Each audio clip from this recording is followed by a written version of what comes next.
Donc cette délibération nous donne l'occasion de poursuivre nos réflexions sur la façon dont l'équipe majoritaire a veillé aux intérêts financiers de la ville, c'est-à-dire à l'argent public, donc nos impôts. Ce bilan d'activité est en effet très instructif pour son volet financier. Concernant les biens de retour, c'est-à-dire les biens appartenant à la ville, comme l'immobilier et les agencements. Pourquoi ? Puisque DS Event est à l'initiative de la rupture du contrat de concession, la ville a-t-elle indemnisé, alors que le principe est le retour gratuit de ces biens concédés par la ville, comme rappelé par le Conseil d'État. Pourquoi ces biens ont-ils été évalués à la valeur comptable au 31 décembre 2021 et non au 31 décembre 2022, date de l'arrêt de la concession? Cela conduit mécaniquement la ville à indemniser DS Event à une valeur supérieure. Concernant les biens de reprise, c'est-à-dire les biens appartenant à DS Event, pourquoi ont-ils été cédés à une valeur près de 2 fois supérieure à la valeur nette comptable? Un commissaire-priseur en a-t-il fait une évaluation? Parce que je ne l'ai pas trouvé.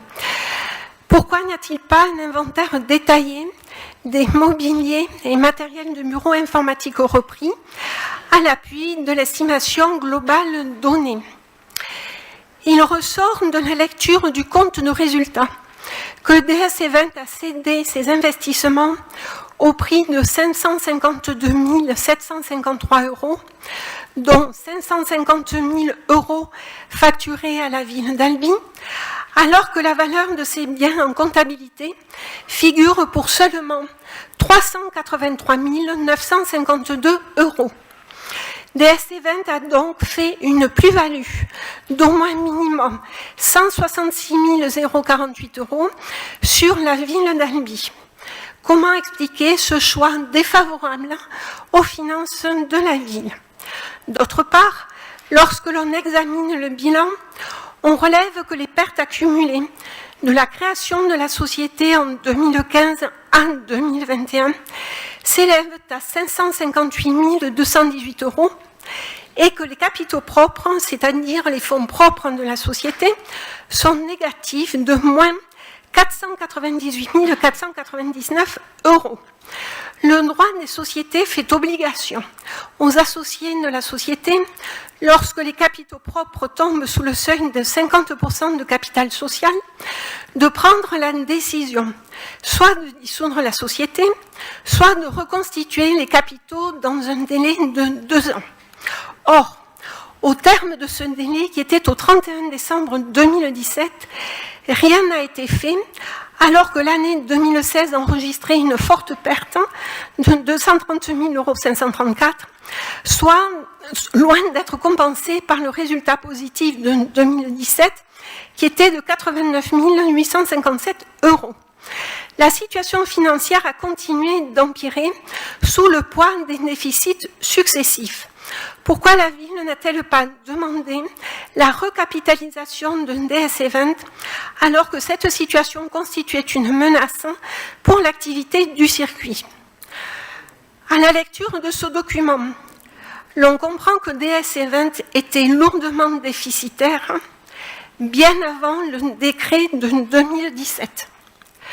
Devant ce modèle économique et financier déséquilibré dès sa conception, pourquoi la ville n'a-t-elle jamais réagi pendant toutes ces années et n'a pas évoqué avec DS Event la reconstitution de ses capitaux propres?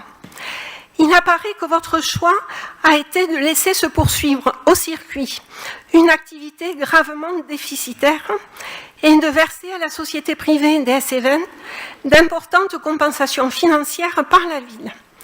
À ceci s'ajoute la reprise du circuit à des conditions qu'on constate défavorables aux finances de la ville.